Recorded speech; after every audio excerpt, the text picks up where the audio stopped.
जोहार दोस्तों, मैं रविंद्र सिन्हा गुरुकुल इंस्टीट्यूट के official YouTube channel Gurukul institute RS में आप सभी स्टूडेंट्स का स्वागत करता हूं। साथियों, यदि आप जेपीएससी की तैयारी कर रहे हैं, झारखंड एसएससी से रिलेटेड किसी प्रतियोगिता परीक्षाओं की आप तैयारी कर रहे हैं, तो ऐसे में झारखंड सरकार के द्वारा चलाई जा रही कल्याणकारी योजनाओं से संबंधित महत्वपूर्ण प्रश्न जो है वो बहुत सारी परीक्षाओं में पूछे जाते हैं, अर्थात इनका महत्व बहुत ही ज़्यादा बढ़ जाता है। तो दोस्तों, कुछ स्टूडेंट्स के डिमांड पर, कुछ स्टूडेंट्स के रिक्वेस्ट पर हम लोगों ने यह तय किया कि आज से हम आप लोगों को इस वीडियो के माध्यम से, अपने चैनल के माध्यम से झारखंड की कल्याणकारी योजनाओं की जानकारी देंगे। कौन कौन सी ऐसी योजनाएं झारखंड सरकार के द्वारा चलाई जा रही है।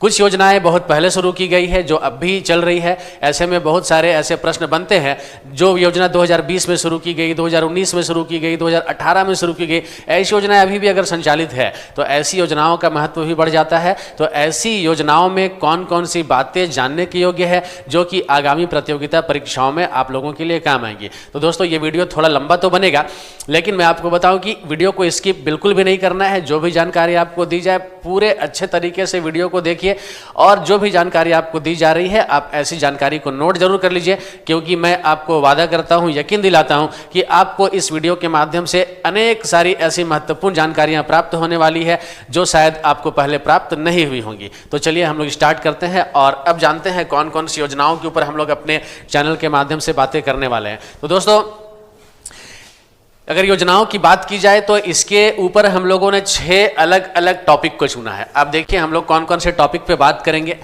कौशल विकास एवं श्रमिक कल्याण संबंधी योजनाएं, सामाजिक सुरक्षा संबंधी योजनाएं, शिक्षा संबंधी योजनाएं, महिला एवं किशोरी संबंधी योजनाएं, चिकित्सा एवं स्वास्थ्य संबंधी योजनाएं, किसान कल्याण संबंधी योजनाएं। जी हाँ, किसान कल्याण संबंधी योजनाएं। तो ऐसे जो भी आप यहाँ पे आप देख पा रहे हैं, जैसे कौशल विकास एवं श्रमिक कल्याण संबंधी योजनाएं, तो इसमें कोई एक योजना नहीं है, इसमें करीब 15-20 योजना आपको देखने को मिलेगा। ऐसे अलग अलग कह सकते हैं योजनाओं में आपको विभिन्न प्रकार की योजनाएं जो झारखंड सरकार के द्वारा चलाई जा रही है, इससे संबंधित जानकारी आपको प्राप्त होने वाली है। तो इतने सारे टॉपिक को एक वीडियो में कवर कर पाना नामुमकिन सी बात है, ये असंभव सी बात है, इसे हम पूरा नहीं कर सकते। तो ऐसे में इसके ऊपर हम लोग एक अलग से आप लोगों को वीडियो की एक सीरीज उपलब्ध करा रहे हैं। और आज जो हम लोग सीरीज में जो पहला टॉपिक जो हम लोग देखेंगे, ठीक है, आप देख सकते हैं झारखंड की महत्वपूर्ण कल्याणकारी योजनाएं, और यहाँ पे मैंने नंबर 1 ऐसा लगा रखा है। जी हाँ दोस्तों, मैंने यहाँ पर नंबर 1 जो है ये लगा रखा है। तो आप देख सकते हैं आज हम लोग कौन से टॉपिक पे बात करने वाले हैं। आज हम लोग बात करने वाले हैं कौशल विकास एवं श्रमिक कल्याण से संबंधित जो भी महत्वपूर्ण योजनाएं होंगी। जी हाँ, टॉपिक क्या है? कौशल विकास एवं श्रमिक कल्याण। तो आप सभी अपनी कॉपी निकालिए, डायरी निकालिए, और जो यहाँ पर मैंने टॉपिक लिखा है आप इसे अपनी कॉपी पे लिख डालिए। पहला टॉपिक कौन सा आएगा? कौशल विकास एवं श्रमिक कल्याण, ठीक है। और इसमें कौन कौन सी इंपॉर्टेंट जो प्लानिंग है, योजनाएं हैं, प्रोग्राम है सरकार के द्वारा चलाए जा रहे हैं, आइए हम लोग इसे समझने और देखने की कोशिश करते हैं। साथियों, सबसे पहली जो योजना है मुख्यमंत्री रोजगार सृजन योजना। जी हाँ, मुख्यमंत्री रोजगार सृजन योजना। अब इस योजना से संबंधित कौन कौन सी मुख्य बातें हैं मैं बहुत अच्छे तरीके से आप लोगों को यहाँ पर विस्तार पूर्वक बताता चलूंगा। आग्रह होगा वीडियो को स्किप मत कीजिएगा, और अभी तक आपने अगर हमारे चैनल को सब्सक्राइब नहीं किया है तो जरूर इसे सब्सक्राइब कर लीजिए। चैनल को जो भी वीडियो आपको दिए जा रहे हैं लाइक कीजिए, अपनी प्रतिक्रिया व्यक्त कीजिए। और चलिए साथियों, अब देर ना करते हुए शुरू करते हैं कौन कौन सी इंपॉर्टेंट योजनाएं हैं। तो सबसे पहले हम लोग देखेंगे मुख्यमंत्री रोजगार सृजन योजना। अब दोस्तों, जो भी योजना चलाई जाती है ना, उस योजना का क्रियान्वयन किसी ना किसी डिपार्टमेंट के द्वारा, किसी मंत्रालय के द्वारा, किसी विभाग के द्वारा किया जाता है। तो अब इस योजना का क्रियान्वयन किसके द्वारा किया जा रहा है? तो दोस्तों, इसका क्रियान्वयन अनुसूचित जनजाति, अनुसूचित जाति, अल्पसंख्यक एवं पिछड़ा वर्ग कल्याण विभाग के द्वारा किया जा रहा है। याद रखेंगे।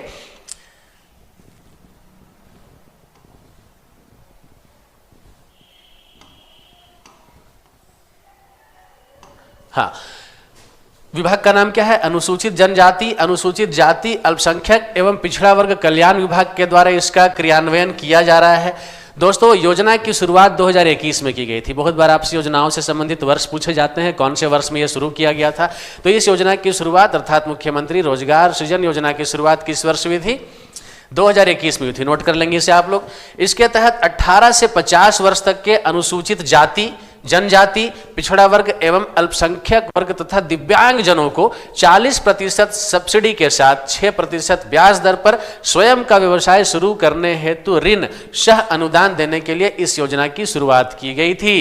तो दोस्तों अब यहां पर बिल्कुल स्पष्ट कर रहा हूं, आप देख सकते हैं आयु वर्ग क्या रखा गया है 18 से 50 वर्ष। इसके अतिरिक्त इस योजना का लाभ किनको मिलेगा, कौन से वर्ग के लोगों को इसका लाभ मिलने वाला है? तो अनुसूचित जाति यानी कि एसटी वर्ग के लोग, एससी वर्ग के लोग, अनुसूचित जनजाति यानी कि एसटी वर्ग के लोग, पिछड़ा वर्ग यानी कि ओबीसी कैटेगरी के लोग, अल्पसंख्यक यानी कि माइनॉरिटी इसमें आ जाएंगे, और दिव्यांगजन यानी कि डिसेबल लोग जो होंगे, इन लोगों को 40% की सब्सिडी दी जाएगी। किस चीज में सब्सिडी दी जाएगी?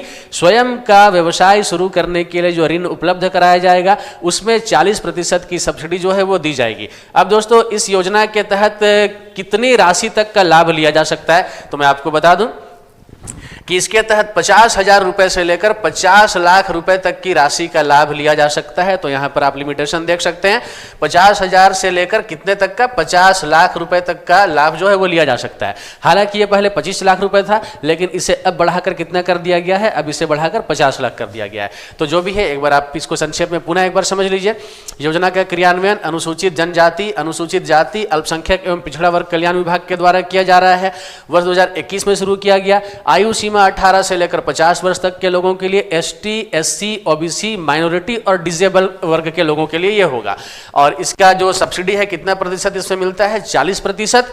और दोस्तों 6% का ब्याज दर इसमें निर्धारित है, ठीक है ना, 6% का ब्याज दर निर्धारित है। और स्वयं का व्यवसाय शुरू करने के लिए यह ऋण जो है उपलब्ध कराया जाता है। और ऋण की राशि कितनी है, 50,000 रुपए से लेकर 50 लाख रुपए तक की ऋण की राशि है। तो आई थिंक कि इस योजना के बारे में आपने सारी जानकारी हासिल कर ली है। जो परीक्षा उपयोगी तथ्य थे मैंने आपको बताने का काम किया है। वीडियो को रोकिए, स्लाइड को रोकिए और इसे आप नोट जरूर कर लीजिए। और हम बढ़ते हैं अब अगले स्लाइड की ओर, अगली जानकारी की ओर, अगली योजना की ओर। दोस्तों अगली जो योजना है निःशुल्क साइकिल वितरण योजना। जी हाँ, आप लोगों ने अनेकों बार अखबारों में पढ़ा होगा। बहुत सारे बच्चे बच्चियों के बीच में, स्कूल में पढ़ रहे छात्र छात्राओं के बीच में क्या किया जाता है, साइकिल का वितरण किया जाता है ताकि उनको विद्यालय आने के लिए प्रोत्साहित किया जा सके, ठीक है। तो विद्यार्थियों को विद्यालय आने के लिए प्रोत्साहित किए जाने के उद्देश्य से निःशुल्क साइकिल वितरण योजना की शुरुआत की गई। और दोस्तों इस योजना का भी क्रियान्वयन जो है अनुसूचित जनजाति, अनुसूचित जाति, अल्पसंख्यक एवं पिछड़ा वर्ग कल्याण विभाग के द्वारा ही किया जा रहा है। दोस्तों इसके तहत मैंने आपको बताया कि सरकारी विद्यालयों के बच्चों को यह सुविधा दी जाती है। और यहाँ पर पूरा डिटेल मैं आपको समझा देता हूँ। इसके तहत सरकारी विद्यालयों की कक्षा 8 में नामांकित, जी हाँ, कक्षा 8 में नामांकित एवं अध्ययनरत छात्र छात्राओं को निःशुल्क साइकिल हेतु 4500 रुपए, ठीक है ना, कितना इसमें राशि कितना है, 4500 है, 4500 रुपए डीबीटी के माध्यम से उनके खाते में दिए जाते हैं। साथियों इसके लिए विद्यार्थियों के लिए कोई अलग से प्रपत्र नहीं है, फॉर्म नहीं है। इसमें क्या होता है, विद्यालय की जो प्रबंधन समिति होती है, विद्यालय की जो टीम होती है, वही विद्यार्थियों की जो सूची है इसे भेजने का काम जो है वो करते हैं। और उसके बाद विद्यार्थियों का चयन इस लाभ के लिए किया जाता है। तो चलिए आगे बढ़ते हैं। और अगली जानकारी है दोस्तों खिलाड़ी कल्याण कोष को लेकर। आप देख सकते हैं खिलाड़ी कल्याण कोष खिलाड़ियों के लिए लाई गई एक बहुत ही महत्वपूर्ण योजना। और इस योजना का क्रियान्वयन पर्यटन, कला, संस्कृति, खेल कूद एवं युवा विभाग के द्वारा किया जा रहा है, ठीक है। इस योजना का क्रियान्वयन किसके द्वारा किया जा रहा है, जरूर डिपार्टमेंट का, मंत्रालय का नाम याद रखेंगे, क्या है, पर्यटन, कला, संस्कृति, खेलकूद एवं युवा विभाग के द्वारा इसका क्रियान्वयन किया जा रहा है। दोस्तों इस योजना के अंतर्गत किन लोगों को लाभ मिलता है, तो मैं आपको बताऊं, इस योजना के अंतर्गत राज्य के उभरते खिलाड़ियों को, आर्थिक रूप से कमजोर खिलाड़ियों को और किसी प्रतियोगिता के दौरान या प्रशिक्षण अवधि के दौरान अगर खिलाड़ी चोटिल हो जाते हैं तो ऐसे चोटिल खिलाड़ियों को इलाज कराने के लिए, समुचित इलाज की व्यवस्था के लिए इस योजना की शुरुआत साथियों की गई है। तो चलिए आगे बढ़ते हैं।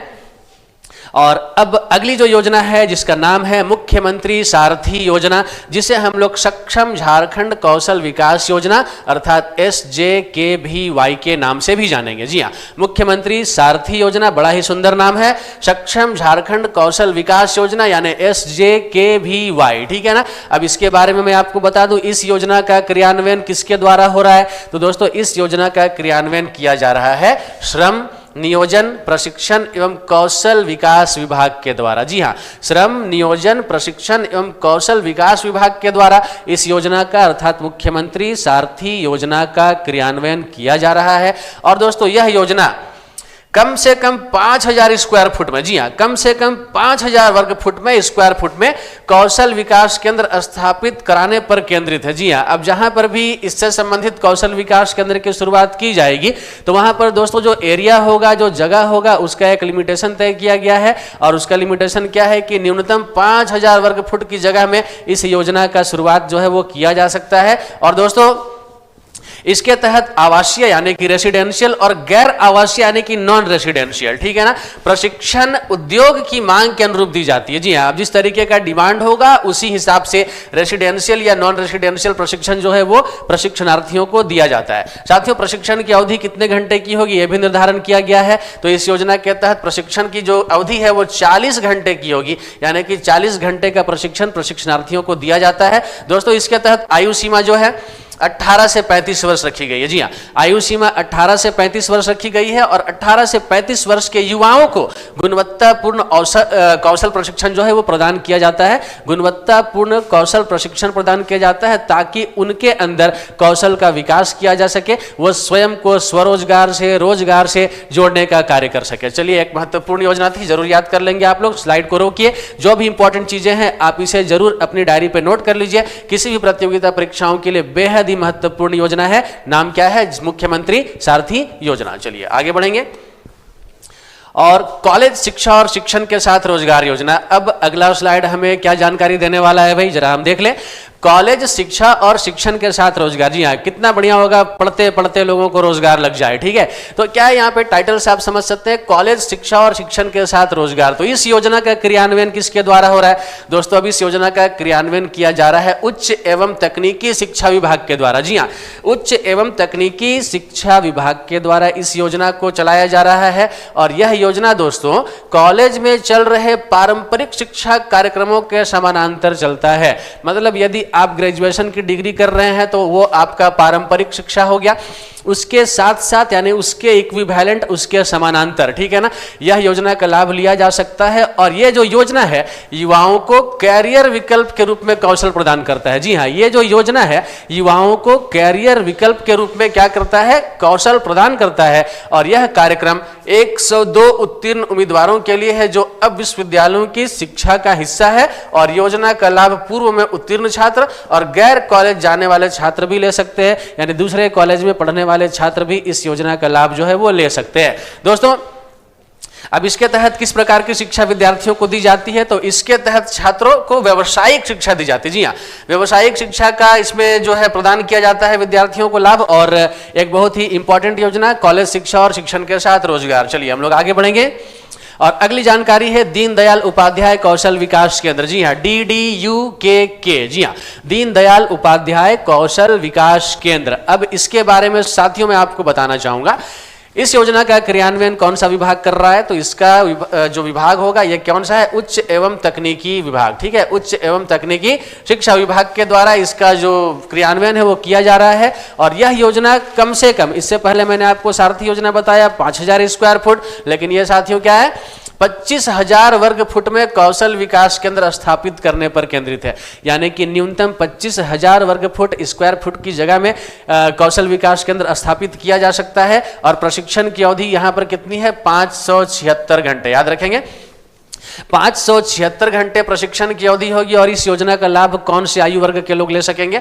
तो इस योजना का लाभ 18 से 35 वर्ष के युवाओं को दिया जाएगा। और 18 से 35 वर्ष के युवाओं को गुणवत्तापूर्ण कौशल प्रशिक्षण प्रदान करना इस योजना का मुख्य रूप से लक्ष्य है। तो चलिए हम लोग आगे बढ़ते हैं।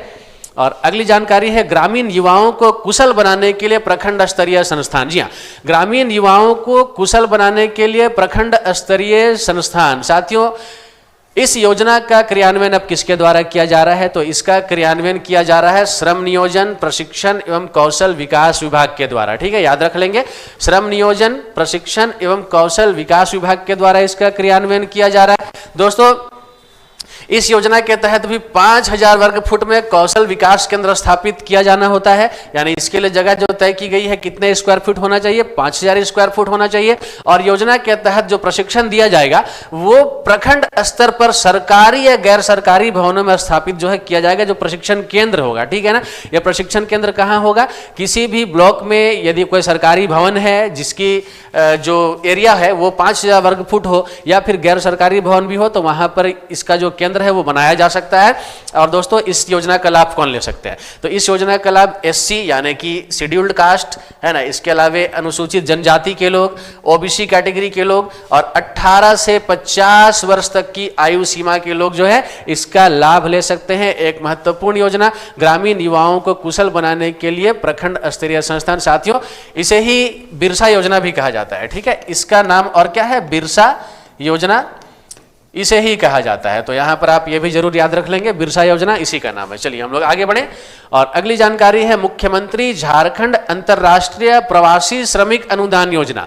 मुख्यमंत्री झारखंड अंतर्राष्ट्रीय प्रवासी श्रमिक अनुदान योजना। अब देखते हैं इसके बारे में कौन कौन सी जानकारी आपको मिलने वाली है। तो आप देखिए इस योजना का क्रियान्वयन अब किसके द्वारा हो रहा है, श्रम नियोजन प्रशिक्षण एवं कौशल विकास विभाग के द्वारा किया जा रहा है। और इसके तहत क्या होता है, कौन सा लाभ मिलता है, कौन से लोग इसमें इसका लाभ प्राप्त कर सकते हैं, तो आप देख सकते हैं इसके तहत विदेश में प्रवास के दौरान असामयिक मृत्यु होने पर 5 लाख रुपये एक मुश्त मृतक के आश्रितों को दी जाती है। दोस्तों अगर कोई व्यक्ति जो बाहर मजदूरी का काम करने के लिए गए हो और ऐसे व्यक्तियों की अगर अचानक से मृत्यु हो जाती है, तो ऐसे प्रवासी मजदूरों जो कि भारत के नागरिक हो, झारखंड के निवासी हो, ऐसे प्रवासी मजदूरों की अगर असामयिक मृत्यु होती है तो उस परिस्थिति में मृतक के आश्रितों को अर्थात मृतक के परिजनों को, ठीक है, 5 लाख रुपए जो है वो एक मुश्त यानी एक बार में दिए जाने का प्रावधान ये योजना करता है। चलिए आगे बढ़े, और भी कुछ जानकारी है। और अब यहाँ पे आप देखेंगे योजना का लाभ प्राप्त करने हेतु लाभुकों के पात्रता की शर्तें कौन कौन सी। जी हाँ, अभी जो योजना मैंने आपको बताई, योजना का नाम क्या है, मुख्यमंत्री झारखंड अंतर्राष्ट्रीय प्रवासी श्रमिक अनुदान योजना। हम इस वक्त आपको बताएंगे योजना का लाभ प्राप्त करने के लिए लाभुकों के पात्रता की शर्तें क्या है, यानी कि कौन से लोग योग्य होंगे इस योजना का लाभ प्राप्त करने के लिए। ठीक है, तो आप देखेंगे सबसे पहले मृत व्यक्ति जो होगा यानी मृत श्रमिक जो होगा वो भारत का नागरिक होना चाहिए, साथ ही साथ झारखंड का निवासी होना चाहिए। अब अगर कोई छत्तीसगढ़ ओडिशा का कोई व्यक्ति अगर किसी दूसरे देश में जाकर के उसकी मृत्यु हो रही है तो ऐसे झारखंड सरकार की ओर से इस योजना का लाभ तो उनको नहीं मिल पाएगा। इसके लिए झारखंड का निवासी भी होना उस मृतक श्रमिक के लिए बेहद ही अनिवार्य होगा। दोस्तों जीविकोपार्जन के कार्य के लिए वो भारत से बाहर गया हो ये भी जरूरी है, वो घूमने गया हो और किसी प्रकार से उसके साथ कोई अनहोनी घट जाए तो इसका लाभ नहीं मिलेगा भाई। यहाँ पर लाभ किसको मिल रहा है, जो जीविकोपार्जन के उद्देश्य से, रोजी रोजगार के उद्देश्य से किसी दूसरे देश में गया हो, भारत से बाहर गया हो और वहां उसके साथ किसी प्रकार की ऐसी घटना घट जाती है जहां पे उसकी मृत्यु हो जाती है, तो उस परिस्थिति में यह लाभ उसको दिया जा सकता है, उसके परिवार के सदस्यों को दिया जा सकता है। दोस्तों परिवार की वार्षिक आय भी इसमें तय की गई है। परिवार की वार्षिक आय 72,000 रुपए से कम होनी चाहिए। ठीक है, 72,000 रुपए से अधिक आय वाले वर्ग के लोगों को या फिर उसके परिवार के आश्रितों को इस सुविधा का लाभ नहीं मिल पाएगा। दोस्तों अब ये जो 72,000 रुपए का जो प्रमाण पत्र है, ठीक है, यह सक्षम प्राधिकार से निर्गत करवाया जाना अनिवार्य होगा। आगे मैं आपको बताऊं मृतक व्यक्ति की आयु सीमा कितनी होनी चाहिए, तो आयु सीमा बिल्कुल स्पष्ट मैंने मेंशन कर रखा है, कितनी होनी चाहिए, 18 से 65 वर्ष तक की आयु सीमा जो है वो तय की गई है। यानी 17 वर्ष के व्यक्ति को नहीं मिलने वाला और 66 वर्ष की आयु वर्ग के व्यक्ति की अगर मृत्यु हो जाती है तो उसे इस योजना का लाभ नहीं मिल पाएगा, उसके आश्रितों को नहीं मिल पाएगा। चलिए हम लोग आगे बढ़े और अगली जानकारी है अंतर्राज्यीय प्रवासी मजदूरों का सर्वेक्षण एवं पुनर्वास योजना। जी हाँ, महत्वपूर्ण जानकारी यहां से आएगी, अंतर्राज्यीय प्रवासी मजदूरों का सर्वेक्षण एवं पुनर्वास योजना। दोस्तों इसका क्रियान्वयन किसके द्वारा हो रहा है, तो इसका क्रियान्वयन किया जा रहा है श्रम नियोजन प्रशिक्षण एवं कौशल विकास विभाग के द्वारा। ठीक है, याद रखेंगे साथियों, मैं बार बार कह रहा हूं मंत्रालय का नाम, डिपार्टमेंट का नाम, विभाग का नाम आप जरूर याद रखिए, बहुत बार अनेक परीक्षाओं में प्रश्न पूछा गया है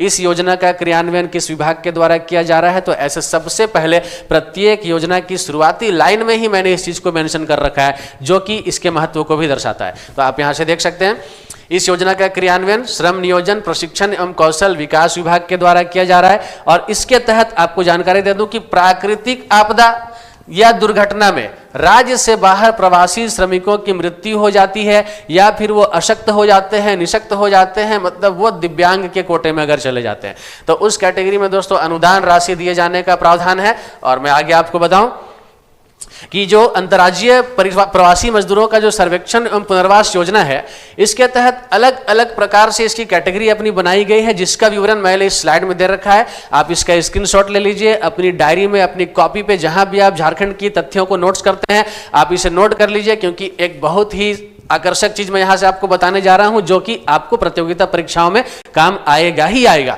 तो दोस्तों यहां पे आप देख सकते हैं अंतर्राज्यीय प्रवासी मजदूरों का सर्वेक्षण एवं पुनर्वास योजना, ठीक है। अब इसके लिए जो भी महत्वपूर्ण विवरण है आप यहां देखेंगे।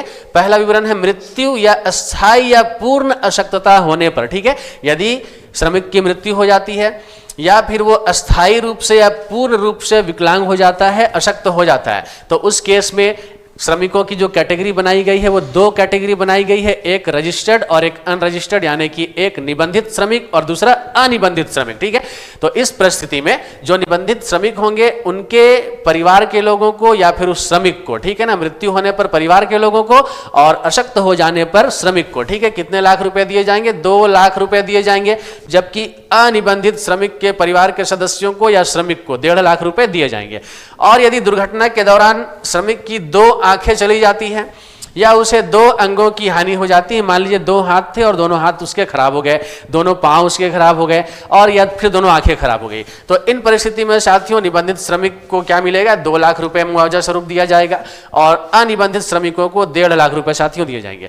दुर्घटना में एक आंख यदि खराब हो जाए या एक अंग की हानि हो जाए, ठीक है, मतलब एक हाथ खराब हो गया, एक पैर खराब हो गया, एक आंख खराब हो गई, तो इस परिस्थिति में निबंधित श्रमिकों को कितना दिया जाना है? 1 लाख रुपए। जबकि अनिबंधित श्रमिकों को कितना दिया जाना है? 75,000 रुपए। दोस्तों यहां पे आप देखिए, यदि इस परिस्थिति में किसी श्रमिक की मृत्यु हो जाती है, तो अब जब उसके डेड बॉडी को लाना होगा, उसके पार्थिव शरीर को लाना होगा, तो इस परिस्थिति में पार्थिव शरीर को लाने के लिए मृतक के आश्रितों को 50,000 रुपए दिए जाने का प्रावधान है।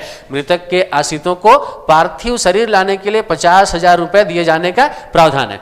दोस्तों आगे मैं आपको बताऊं कि इसमें जो शर्त है, ये शर्त कौन सी है इसमें?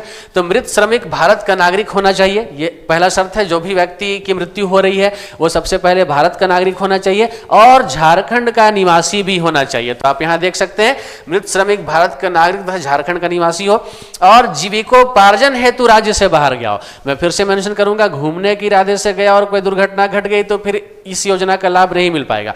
लेकिन अगर वह जीविकोपार्जन के इरादे से गया है, रोजी रोजगार के इरादे से वो बाहर गया है और इस दौरान कोई अनहोनी होती है, तभी वो इस शर्त को पूरा करता है और इस योजना का लाभ उसे या उसके परिजनों को दिया जा सकता है। चलिए आगे बढ़ें। और अगला योजना है साथियों झारखंड असंगठित कर्मकार सामाजिक सुरक्षा योजना। क्या है? झारखंड असंगठित कर्मकार सामाजिक सुरक्षा योजना। अब सामाजिक सुरक्षा योजना के तहत दोस्तों यहां पर 1, 2, 3 और 4, 5, ठीक है, 5 अलग अलग कैटेगरीज की अपनी अपनी है, ठीक है, योजना का लाभ लेने के लिए। और मैंने बिल्कुल अच्छे तरीके से बॉक्स में सुंदर तरीके से सजाकर आप लोगों के लिए स्लाइड बनाया है। आप देख सकते हैं, झारखंड असंगठित कर्मकार मृत्यु या दुर्घटना सहायता योजना का अलग से प्रावधान है, मेधावी पुत्र या पुत्री छात्रवृत्ति योजना का अलग से प्रावधान है, अंत्येष्टि सहायता योजना का अलग से प्रावधान है, चिकित्सा सहायता योजना और कौशल उन्नयन योजना के लिए भी क्रमशः अलग से प्रावधान किए गए हैं।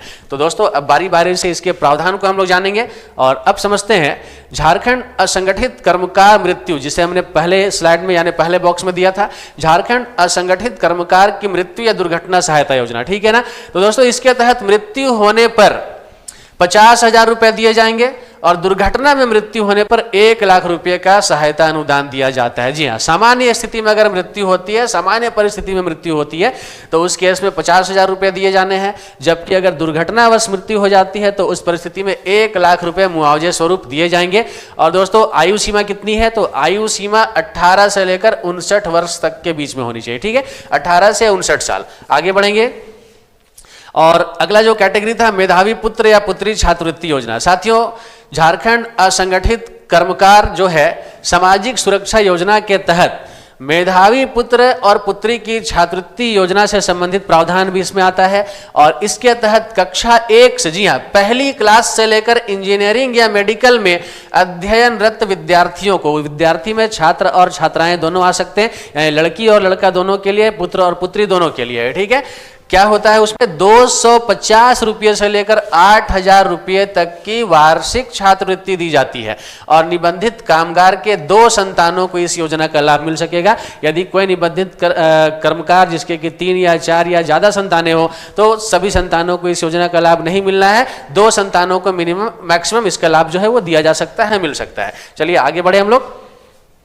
अब है झारखंड असंगठित कर्मकार सामाजिक सुरक्षा योजना में ही चिकित्सा सहायता योजना, ठीक है। अब झारखंड असंगठित कर्मकारों को चिकित्सा सहायता योजना का भी लाभ मिलता है। दोस्तों इसके तहत निबंधित महिला जो होंगे, ठीक है, निबंधित महिला असंगठित कर्मकारों की हम बात करें, स्पेशली यहां पर महिलाओं को मेंशन किया गया है। तो जो भी निबंधित महिला असंगठित कर्मकार होंगे उनको प्रथम 2 प्रसूतियों के लिए प्रति प्रसूति 15,000 रुपए की दर से भुगतान किया जाना है। जी हाँ, यदि वो गर्भवती है, ठीक है, अगर वो बच्चे जन्म देने वाली है तो उस परिस्थिति में दोस्तों, ठीक है, क्या है यहाँ पर आप बेहतर तरीके से देख लेंगे। प्रथम 2 प्रसूतियों के लिए, ठीक है, उनको कितने रुपए की राशि दी जाएगी? 15,000 रुपए की राशि जो है वो दी जाएगी। चिकित्सा सहायता योजना का लाभ उनको मिल सकेगा। चलिए आगे बढ़े। और इसके बाद है अंत्येष्टि सहायता योजना। साथियों अंत्येष्टि कब होती है? जब किसी श्रमिक की, किसी व्यक्ति की मृत्यु हो जाती है। अब यहाँ पर हम देखेंगे अंत्येष्टि सहायता योजना क्या है। तो इसके तहत निबंधित कर्मकार को 60 वर्ष की आयु तक, ठीक है, निबंधित कर्मकार को 60 वर्ष की आयु तक सामान्य मृत्यु होने की स्थिति में आश्रितों को 15,000 रुपए दिए जाएंगे। जबकि दुर्घटना के दौरान यदि मृत्यु हो जाती है या फिर उसे किसी प्रकार का व्यवसाय जनित रोग हो जाता है, काम करते हुए वो बीमार हो गया और उसके बाद उसकी मृत्यु हो गई, तो ऐसे परिस्थिति में उसको 25,000 रुपए जो है उसके आश्रितों को साथियों दिए जाने होते हैं। तो ये इस योजना का लाभ परिजनों को मिल पाता है। साथियों कौशल उन्नयन योजना, अब इसके बारे में हम बताएं आपको कि कौशल उन्नयन योजना भी झारखंड असंगठित कर्मकार सामाजिक सुरक्षा योजना का ही एक भाग है। और इसके तहत कर्मकार स्वयं या उनके 2 पुत्र या पुत्री की इच्छा एवं योग्यता के अनुसार कौशल उन्नयन हेतु यानी कौशल विकास हेतु झारखंड कौशल विकास मिशन के माध्यम से प्रशिक्षण का लाभ प्राप्त कर सकते हैं। एक बार मैं पुनः पढ़ दे रहा हूं, आप गौर से देखेंगे। कौशल उन्नयन योजना के तहत जो निबंधित कर्मकार होंगे वो स्वयं या उनके 2 पुत्र या पुत्री की इच्छा एवं योग्यता के अनुसार, इच्छा भी होनी चाहिए और योग्यता भी होनी चाहिए, उस अनुसार, ठीक है, क्या किया जा सकता है? कौशल उन्नयन यानी कौशल विकास हेतु झारखंड कौशल विकास मिशन के माध्यम से प्रशिक्षण प्राप्त कर सकते हैं। ठीक है, प्रशिक्षण का लाभ वो ले सकते हैं। चलिए आगे बढ़े। और अगली जानकारी है दोस्तों मुख्यमंत्री श्रमिक योजना को लेकर। अब मुख्यमंत्री श्रमिक योजना क्या है, गौर से देखना है। इस योजना का क्रियान्वयन नगर विकास एवं आवास विभाग के द्वारा किया जाता है। ठीक है, इस योजना का क्रियान्वयन नगर विकास एवं आवास विभाग के द्वारा किया जाता है। और इसके तहत जो भी लाभ प्राप्त करने वाले लाभार्थी होंगे, ठीक है, उन लोगों को प्रति वर्ष कम से कम 100 दिन का रोजगार उपलब्ध कराया जाता है, ताकि उनको किसी प्रकार से कह सकते हैं रुपये का नुकसान ना झेलना पड़े, आर्थिक नुकसान ना झेलना पड़े, और वो स्वयं रोजगार से जोड़े रखें। तो ऐसे मिनिमम उनको 100 दिन के रोजगार की गारंटी इसमें दी जा रही है। और योजना की शुरुआत कब की गई थी? तो योजना की शुरुआत 2020 में की गई थी। यदि किसी एग्जाम में आपसे पूछा जाता है मुख्यमंत्री श्रमिक योजना की शुरुआत किस वर्ष की गई थी, तो साथियों आंसर क्या होगा? 2020। यदि आपसे पूछा जाता है कि मुख्यमंत्री श्रमिक योजना के तहत श्रमिकों को न्यूनतम या अधिकतम जो भी आपसे पूछा जाए कितने दिनों के रोजगार की गारंटी उपलब्ध कराई जाती है, तो इसमें कितना दिन हो जाएगा? 100 दिन हो जाएगा, 100 डेज हो जाएगा दोस्तों। चलिए अब इसमें आयु सीमा कितनी है? तो 18 वर्ष से अधिक होनी चाहिए। साथियों वैसे ही बाल मजदूरी तो होती नहीं है, तो 18 वर्ष से अधिक होनी चाहिए। तो 18 वर्ष से ऊपर का कोई भी श्रमिक इसका लाभ ले सकता है। चलिए आगे बढ़े। नेक्स्ट है प्रधानमंत्री स्ट्रीट वेंडर आत्मनिर्भर निधि योजना। जी हाँ साथियों, अब सड़क के किनारे जितने भी ऐसे ठेलों पे, ऐसे छोटे छोटे दुकानों पे जो लोग दुकान अपना लगाते हैं, व्यवसाय अपना चलाते हैं, ऐसे लोगों के लिए पीएम स्वनिधि के नाम से या फिर प्रधानमंत्री स्ट्रीट वेंडर आत्मनिर्भर निधि योजना की बात हो रही है। इस योजना का क्रियान्वयन किसके द्वारा हो रहा है? तो दोस्तों इस योजना का क्रियान्वयन नगर विकास एवं आवास विभाग के द्वारा किया जाता है। और साथियों इसके तहत अब क्या क्या लाभ मिलना है आप गौर से देखेंगे। बहुत ही अच्छा योजना है, यहाँ पे समझने के लायक बहुत सारी चीजें अभी आने वाली है। रही है। तो इसके तहत इच्छुक पथ विक्रेता, जी हाँ, जिसके बारे में मैंने आपको बताया कि सड़क के किनारे जो अपनी दुकानें लगाया करते हैं, ऐसे इच्छुक पथ विक्रेताओं को पहले किस्त की ऋण 10,000 रुपये दी जाती है। ठीक है, याद रखेंगे उनको जो क्या किया जाता है, इस योजना के माध्यम से ऋण दिया जाता है और पहले बार में, ठीक है, उनको कितना ऋण दिया जाएगा, 10,000 रुपए का ऋण दिया जाएगा, कर्ज दिया जाएगा, लोन दिया जाएगा, ताकि वो अपने व्यवसाय को आगे बढ़ा सके। और ये जो 10,000 रुपए की राशि होगी साथियों, इसे आसान किस्तों में न्यूनतम ब्याज दरों पर, जी हाँ, आसान किस्तों में न्यूनतम ब्याज दरों पर 12 माह के अंदर उनको चुकाना होता है। और जब 12 माह तक में ये अपने ऋण का भुगतान कर चुके होते हैं, तब इस योजना की दूसरी किस्त जो है ऐसे वेंडरों को, ऐसे दुकानदारों या व्यवसायियों को दिया जाता है। तो साथियों, अब जो दूसरी किस्त है उसकी राशि कितनी है, उसकी राशि यहां पर है 20,000 रुपए, आप देख सकते हैं।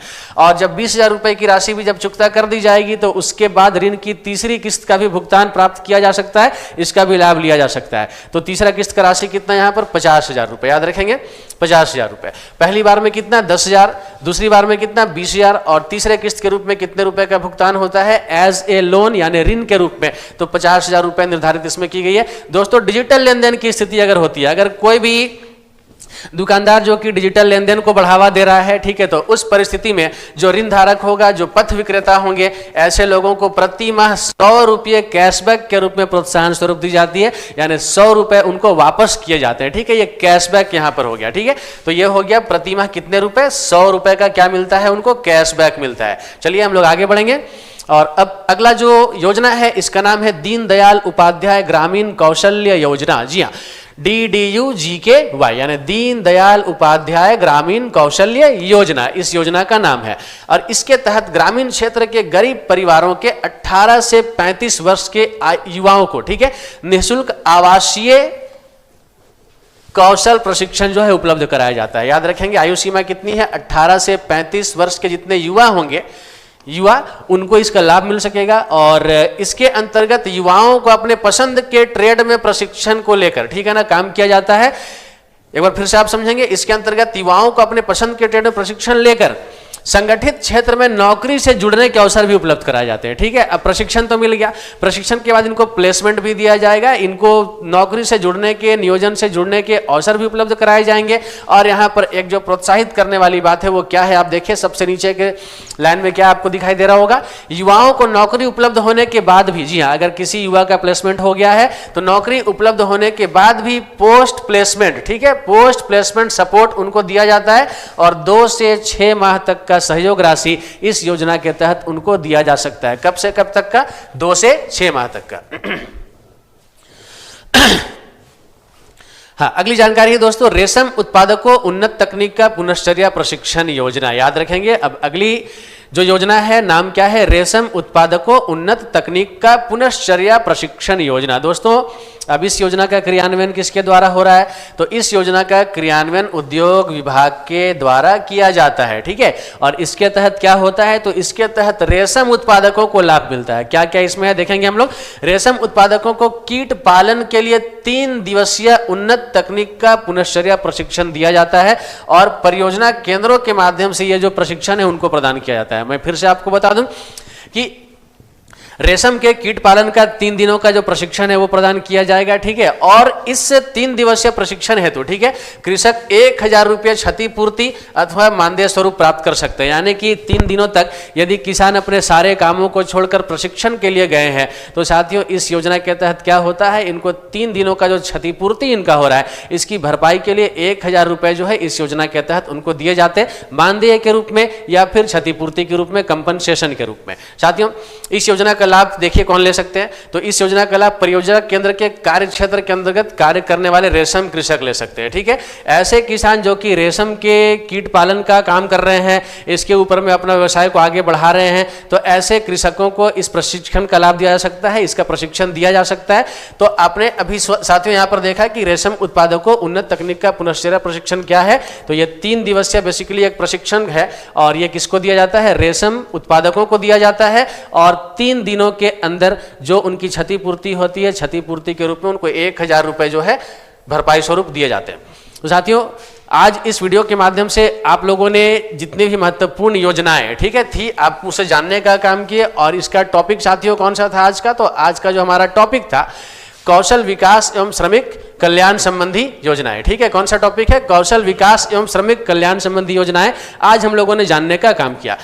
अगले वीडियो में साथियों जब योजना के बारे में हम लोग बात करेंगे तो हमारा टॉपिक होगा सामाजिक सुरक्षा संबंधी योजनाएं। याद रखेंगे, सामाजिक सुरक्षा संबंधी योजनाएं। अगला वीडियो हम लोग इसके ऊपर लेकर आने वाले हैं और इसके बाद जैसे जैसे वीडियो आगे बढ़ता जाएगा दोस्तों हम लोग अलग अलग टॉपिक पे अलग अलग ऐसी महत्वपूर्ण योजनाएं आप लोगों के लिए लाते रहेंगे, आपको सारी जानकारी हम लोग देते रहेंगे। तो दोस्तों उम्मीद है कि आज जितने भी योजनाओं की जानकारी आपको हमारे चैनल के माध्यम से दी गई, ये सभी योजनाओं को आप लोग जरूर याद करेंगे और आप लोगों को ऐसी योजनाओं से संबंधित जानकारी काफ़ी पसंद आई होगी। साथियों यदि आप इसके अतिरिक्त भी अन्य किसी विषय पर वीडियो चाहते हैं, अगर क्लास चाहते हैं तो आप अपने महत्वपूर्ण सुझाव कमेंट बॉक्स में जरूर डालिए। और यदि आपने चैनल को अब तक सब्सक्राइब नहीं किया है तो मैं ये जरूर कहूँगा आप हमारे चैनल को सब्सक्राइब कर लीजिए, ताकि आने वाले दिनों में जितने भी वीडियोज़ जो कि आपके JSSC JPSC के महत्व के हो, ऐसे वीडियोस आप लोगों को मिल सके और आपको हमारे चैनल का पूरा लाभ मिल सके। साथियों यदि कोई महत्वपूर्ण सुझाव आपके पास है तो आप ऐसे महत्वपूर्ण सुझाव कमेंट बॉक्स में डालिए। आपके सुझाव के ऊपर हम लोग इंप्लीमेंट करने की जरूर कोशिश करेंगे। आप सभी को मेरी ओर से, मेरी पूरी टीम की ओर से बहुत सारी शुभकामनाओं के साथ जय हिंद, जय भारत, जय झारखंड।